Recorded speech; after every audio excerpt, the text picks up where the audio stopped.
السلام علیکم ورحمۃ اللہ وبرکاتہ۔ بسم اللہ الرحمن الرحیم۔ سامعین و ناظرین، قصص النبیین جزء اول کے 12 اسباق آپ کے سامنے پیش کیے جا چکے ہیں۔ آج کا ہمارا یہ ویڈیو اسی کتاب کے ترجمے کا سبق نمبر 13 ہے۔ تو آئیے ترجمہ شروع کرتے ہیں۔ ترجمہ شروع کرنے سے پہلے مناسب سمجھتا ہوں کہ جس کا ترجمہ کرنے جا رہے ہیں اس کا مختصر سا خاکہ اور مختصر سی سرگزشت آپ کے سامنے پیش کر دوں تاکہ ترجمہ کرنے میں آپ کو زیادہ سہولت رہے اور اچھی طرح ترجمہ سمجھ پائیں۔ دیکھیے، 10 بھائی کنعان سے سفر کر کے مصر پہنچے۔ جا اخوت یوسف علیہ السلام کے بھائی آئے۔ اسی کے اوپر سے کہہ رہا ہوں کہ 10 بھائی کنعان سے سفر کر کے مصر پہنچے۔ یوسف علیہ السلام شاہی لباس میں شاہانہ تخت و تاج کے مالک ہونے کی حیثیت میں سامنے آئے، اور بھائیوں نے ان کو بچپن کی 7 سالہ عمر میں قافلے والوں کے ہاتھ بیچا تھا، جس کو اس وقت حضرت عبداللہ بن عباس کی روایت کے مطابق 40 سال ہو چکے تھے۔ ظاہر ہے کہ اتنے عرصے میں انسان کا حلیہ بھی کچھ کا کچھ ہو جاتا ہے، اور ان کا یہ وہم و خیال بھی نہ ہو سکتا تھا کہ جس بچے کو غلام بنا کر بیچا گیا تھا وہ کسی ملک کا وزیر یا بادشاہ ہو سکتا ہے۔ اس لیے بھائیوں نے یوسف علیہ السلام کو نہ پہچانا، مگر یوسف علیہ السلام نے پہچان لیا۔ آیت کریمہ کے اندر ہے فَعَرَفَهُمْ وَهُمْ لَهُ مُنْكِرُونَ۔ اس کے یہی معنی ہے۔ عربی زبان میں انکار کے اصلی معنی اجنبی سمجھنے ہی کے آتے ہیں، اس لیے منکرون کے معنی ناواقف اور انجان کے ہو گئے۔ یعنی یوسف علیہ السلام نے تو ان کو پہچان لیا، لیکن وہ بھائی ان کو پہچان نہیں سکے۔ جب یہ 10 بھائی دربار میں پہنچے تو یوسف علیہ السلام نے مزید اطمینان کے لیے ان سے ایسے سوالات کیے جیسے مشتبہ لوگوں سے کیے جاتے ہیں، تاکہ وہ پوری حقیقت واضح کر کے بیان کر دیں۔ اول تو ان سے پوچھا کہ آپ لوگ مصر کے رہنے والے نہیں، آپ کی زبان بھی عبرانی ہے، آپ یہاں کیسے پہنچے؟ انہوں نے عرض کیا کہ ہمارے ملک میں قحط عظیم ہے اور ہم نے آپ کی تعریف سنی، اس لیے غلہ حاصل کرنے کے لیے آئے ہیں۔ یوسف علیہ السلام نے پھر پوچھا کہ ہمیں یہ کیسے اطمینان ہو کہ تم سچ کہہ رہے ہو اور تم کسی دشمن کے جاسوس نہیں ہو؟ تو ان سب بھائیوں نے عرض کیا کہ معاذ اللہ، ہم سے ایسا ہرگز نہیں ہو سکتا، ہم تو اللہ تعالیٰ کے رسول یعقوب علیہ السلام کے بیٹے ہیں جو کنعان میں رہتے ہیں۔ یوسف علیہ السلام کا ان سوالات سے مقصد یہی تھا کہ یہ ذرا کھل کر پورے واقعات بیان کر دیں۔ تب یوسف علیہ السلام نے دریافت کیا کہ تمہارے والد کے اور بھی کوئی اولاد تمہارے سوا ہے؟ انہوں نے بتلایا کہ ہم 12 بھائی تھے، جن میں سے ایک چھوٹا بھائی جنگل میں گم ہو گیا، اور ہمارے والد کو سب سے زیادہ اسی سے محبت تھی۔ اس کے بعد سے اس کے چھوٹے حقیقی بھائی کے ساتھ زیادہ محبت کرنے لگے، اور اسی لیے اس وقت بھی اس کو سفر میں ہمارے ساتھ نہیں بھیجا تاکہ وہ اس کی تسلی کا سبب بنے۔ یوسف علیہ السلام نے یہ سب باتیں سن کر حکم دیا کہ ان کو شاہی مہمان کی حیثیت سے ٹھہرائیں اور قاعدے کے موافق غلہ دے دے۔ تقسیم غلہ میں یوسف علیہ السلام نے ضابطۂ کار یہ بنایا تھا، اصول یہ بنایا تھا کہ ایک مرتبہ میں کسی ایک شخص کو 1 اونٹ کے باہر سے زیادہ نہ دیتے، مگر جب حساب کے موافق وہ ختم ہو جائے تو پھر دوبارہ دے دیتے تھے۔ بھائیوں سے ساری تفصیلات معلوم کر لینے کے بعد ان کے دل میں یہ خیال آنا طبی امر تھا کہ یہ پھر دوبارہ بھی آئیں۔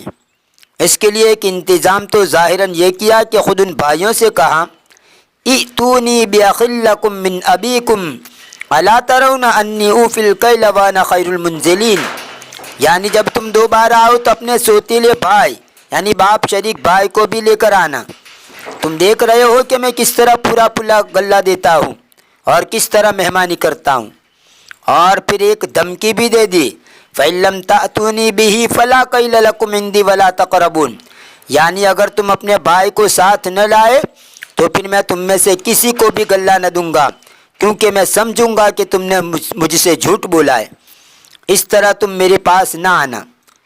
دوسرا انتظام خفیہ یہ کیا کہ جو نقد یا زیور وغیرہ ان بھائیوں نے غلے کی قیمت کے طور پر ادا کیا تھا، اس کے متعلق کارندوں کو حکم دیا کہ اس کو چھپا کر انہی کے سامان میں اس طرح باندھ دو کہ ان کو اس وقت پتہ نہ لگے، تاکہ جب یہ گھر پہنچ کر سامان کھولے اور اپنا نقد اور زیور بھی ان کو واپس ملے تو یہ پھر دوبارہ لینے کے لیے آ سکیں۔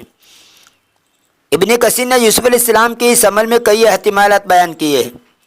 ایک یہ کہ یوسف علیہ السلام کو یہ خیال آیا کہ شاید ان کے پاس نقد و زیور وغیرہ کے سوا اور کچھ موجود ہی نہ ہو تو پھر دوبارہ غلہ لینے کے لیے نہیں آ سکیں گے۔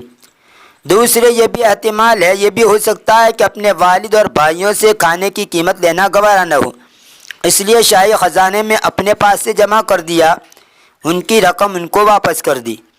اور ایک احتمال یہ بھی ہے کہ وہ جانتے تھے کہ جب ان کا سامان ان کے پاس واپس پہنچ جائے گا اور والد ماجد کو علم ہوگا تو وہ اللہ کے رسول ہے، اس واپس شدہ سامان کو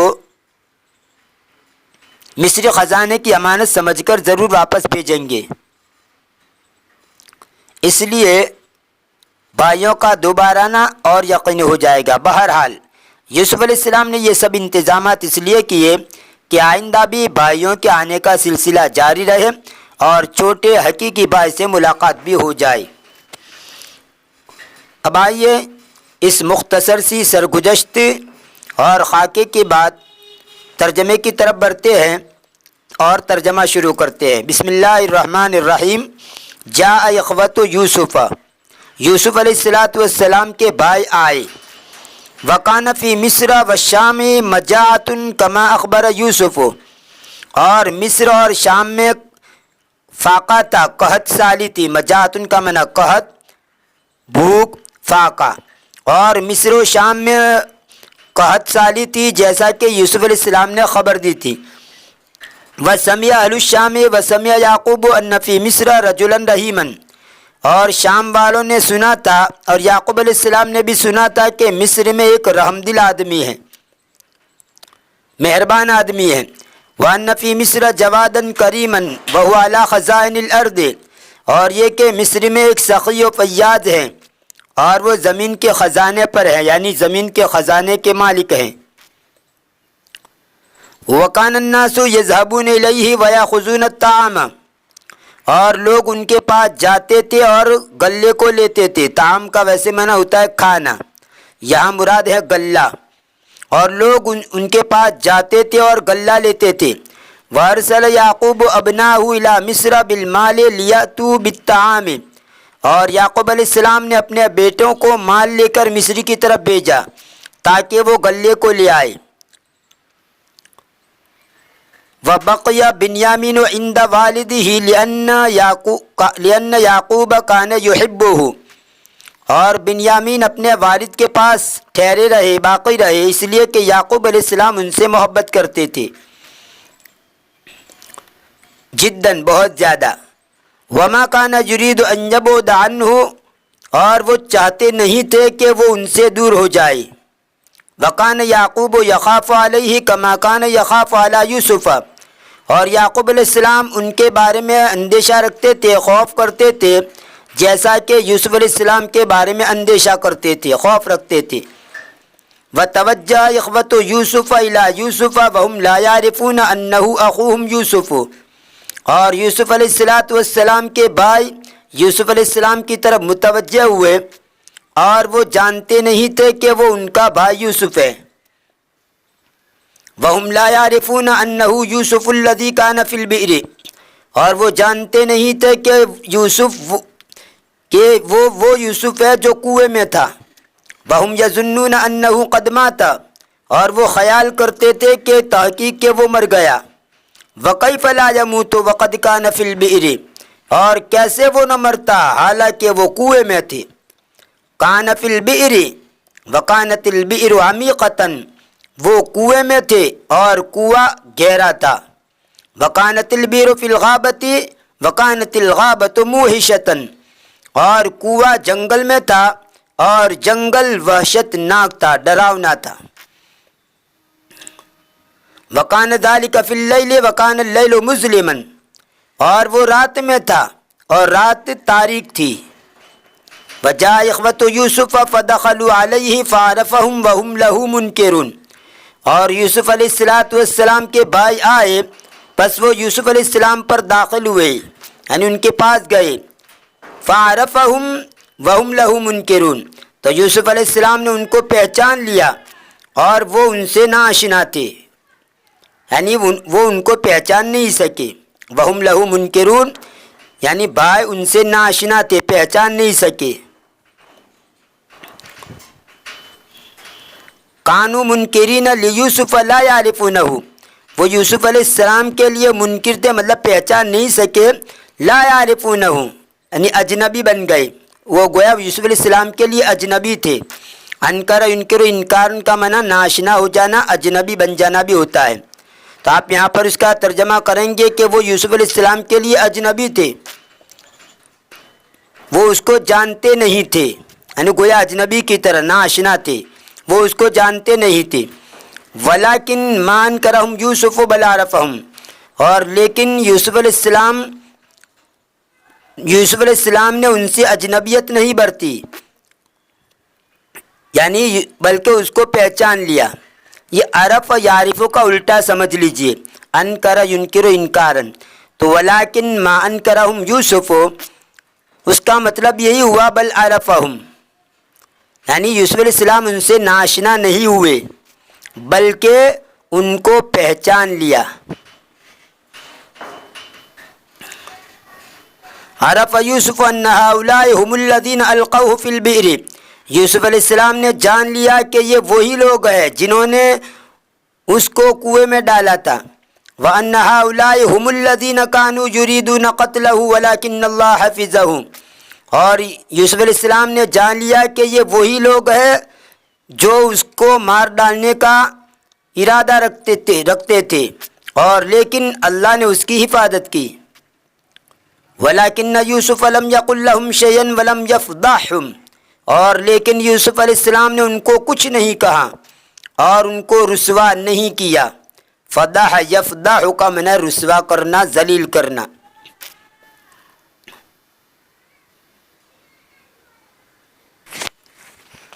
فضح یفضح فضحن باب فتح یفتح سے رسوا کرنا، بدنام کرنا،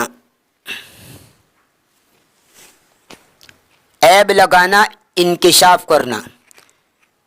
فضح الدسائس والمؤامرات یعنی سازشوں اور دسیسہ کاریوں کو بے نقاب کرنا،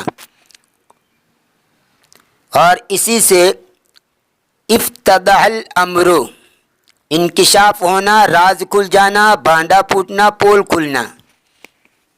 خیر تو یہاں پر رسوا کرنا کہ یوسف علیہ السلام نے ان کو رسوا نہیں کیا. بین یوسف و اخوتہ، یوسف علیہ السلام اور اس کے بھائیوں کے درمیان. وکلمہم یوسف وقال لہم، اور یوسف علیہ السلام نے ان سے بات کی اور ان کو کہا. من این انتم، تم کہاں کے ہو؟ قالوا من کنعان، انہوں نے کہا کنعان کے ہیں. قال، یوسف علیہ السلام نے کہا من ابوکم، تمہارا باپ کون ہے؟ قالوا یعقوب بن اسحاق بن ابراہیم علیہم الصلوات والسلام، انہوں نے کہا یعقوب ابن اسحاق ابن ابراہیم، ان پر درود و سلام اور سلامتی ہو. قال هل لکم اخ آخر، یوسف علیہ السلام نے پوچھا کیا تمہارا دوسرا بھائی ہے؟ قالوا نعم لنا اخ اسمہ بنیامین، انہوں نے کہا ہمارا ایک بھائی ہے جس کا نام بنیامین ہے. قال لماذا ما جاء معکم، یوسف علیہ السلام نے کہا یعنی پوچھا کیوں وہ تمہارے ساتھ نہیں آیا؟ قالوا لأن والدنا لا يتركه ولا يحب ان يبعد عنه، بھائیوں نے کہا اس لیے کہ ہمارے ابا جان اس کو نہیں چھوڑتے ہیں اور وہ پسند نہیں کرتے ہیں، چاہتے نہیں ہیں کہ وہ ان سے دور ہو جائے۔ قال لأي شيء لا يتركه هل هو ولد صغير جدا؟ یوسف علیہ السلام نے پھر پوچھا کس وجہ سے وہ ان کو چھوڑتے نہیں ہیں؟ کیا وجہ یہ ہے کہ وہ بہت چھوٹا بچہ ہے اس وجہ سے نہیں چھوڑتے؟ هل هو ولد صغير جدا، کیا وہ بہت چھوٹا لڑکا ہے؟ قالوا لا ولكن كان له اخ اسمه یوسف ذهب معنا مرة، انہوں نے کہا نہیں، اور لیکن اس کا ایک بھائی تھا جس کا نام یوسف تھا، وہ ہمارے ساتھ ایک مرتبہ گیا، یعنی ہمارے ساتھ آیا مطلب۔ وَذَهَبْنَا نَسْتَبِقُ وَتَرَكْنَا يُوسُفَ عِنْدَ مَتَاعِنَا فَأَكَلَهُ الذِّئْبُ، اور ہم گئے تاکہ دوڑ لگانے کے لیے ہم گئے، اور ہم نے یوسف علیہ السلام کو ہمارے سامان کے پاس چھوڑ دیا تو بھیڑیا اس کو کھا گیا۔ وَضَحِكَ يُوسُفُ فِي نَفْسِهِ وَلَكِنْ لَمْ يَقُلْ شَيْئًا، اور یوسف علیہ السلام اپنی دل میں ہنسے اور لیکن کچھ نہیں کہا۔ وَاشْتَاقَ يُوسُفُ إِلَىٰ أَخِيهِ بِنْيَامِينَ، اور یوسف علیہ السلام نے اپنے بھائی بنیامین کا شوق کیا، یعنی مشتاق ہوئے، اپنے بھائی سے ملنے کے مشتاق ہوئے، اور یوسف علیہ السلام کو شوق پیدا ہوا اپنے بھائی بنیامین سے ملنے کا۔ وَأَرَادَ اللَّهُ أَن يَمْتَحِنَ يَعْقُوبَ مَرَّةً ثَانِيَةً، اور اللہ نے چاہا کہ وہ یعقوب علیہ السلام کا دوسری مرتبہ امتحان کرے، آزمائے۔ فَأَمَرَ لَهُمْ يُوسُفُ بِالطَّعَامِ، پس یوسف علیہ السلام نے ان کو ان کے بارے میں گلے کا حکم دیا، ان کے لیے یوسف علیہ السلام نے گلے کا حکم دیا کہ ان کو گلہ دے دیا جائے۔ وَقَالَ لَهُمْ ائْتُونِي بِأَخٍ لَكُم مِّنْ أَبِيكُمْ، اور یوسف علیہ السلام نے ان سے کہا بھائیوں سے کہ تمہارا جو باپ شریک بھائی ہیں اس کو میرے پاس لے کر آؤ، یعنی جب آئندہ آؤ تو تمہارا جو باپ شریک بھائی ہے اس کو میرے پاس لے کر آؤ۔ عطایاتی سے تو یہ جمع مذکر حاضر کا، امر کا جمع مذکر حاضر کا صیغہ ہے، اور یہ نون وقایا ہے، جو جب بھی آئے یا کو ضمیر متصل میں واحد متکلم کی ضمیر کو مفعول بنایا جاتا ہے تو اس کے ساتھ نون لایا جاتا ہے جس کو نون وقایا کہا جاتا ہے، تو یہ نون وقایا اور اس کے ساتھ یا مفعول بھی ہے۔ اور عطایاتی کا معنی آنا، لیکن با کے صلے کے ساتھ اس کا معنی ہوتا ہے لانا، تو یہاں پر لانا ترجمہ کریں گے کیونکہ آگے اخن کے ساتھ با لگا ہوا ہے۔ تم میرے پاس تمہارے بھائی کو لاؤ، کون سا بھائی؟ من ابیکم، تمہارے باپ سے۔ تمہارے باپ سے کا مطلب باپ شریک بھائی، اس سے پہلے میں اس کی وضاحت کر چکا ہوں۔ حقیقی بھائی بہن، ماں باپ ایک ہو تو حقیقی بھائی بہن کہے جاتے ہیں، اور باپ ایک ہو ماں الگ ہو تو اللتی بھائی بہن کہے جاتے ہیں، اور ماں ایک ہو باپ الگ ہو تو اخیافی بھائی بہن کہا جاتا ہے۔ یہاں پر اخم من ابیکم یعنی باپ شریک بھائی۔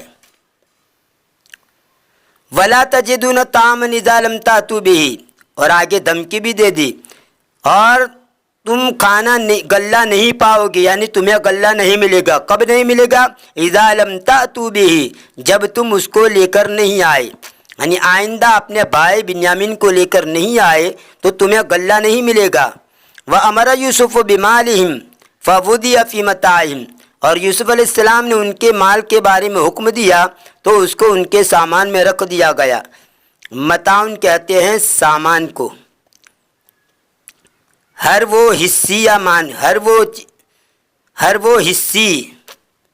یا مانوی چیز جس کے اندر کسی چیز کو محفوظ رکھا جاتا ہو۔ متاعن کا ویسے ترجمہ کیا جاتا ہے سامان، لیکن کوئی بھی چیز ہو، کوئی بھی ایسی چیز ہو جس کے اندر کسی چیز کو محفوظ کیا جائے، چاہے جس چیز کو محفوظ کیا جائے وہ حصی ہو، جیسے کہ برتن کے اندر پانی رکھا یا برتن کے اندر کوئی چیز رکھی تو یہ حصی چیز ہے، اور دل کے اندر دماغ کے اندر کوئی چیز یاد کر کے محفوظ کر لی تو یہ مانوی چیز ہے جو دکھتی نہیں ہے۔ تو ہر وہ جس چیز کے اندر بھی ہر وہ چیز جس کے اندر کوئی چیز محفوظ کی جائے اس کو کہا جاتا ہے متاع۔ وَأَمَرَ يُوسُفُ بِمَالِهِمْ فَوُضِعَ فِي مَتَاعِهِمْ، اور یوسف علیہ السلام نے ان کے مال کے بارے میں حکم دیا تو ان کے سامان میں اس کو رکھ دیا گیا۔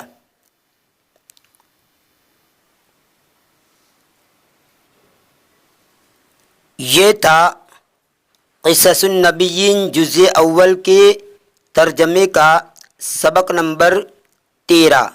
انشاءاللہ آنے والی ویڈیو میں ما بقی کا ترجمہ آپ کے سامنے پیش کیا جائے گا۔ تب تک کے لیے انتظار کیجیے، دعا میں یاد رکھیے۔ فی امان اللہ، الی اللقاء۔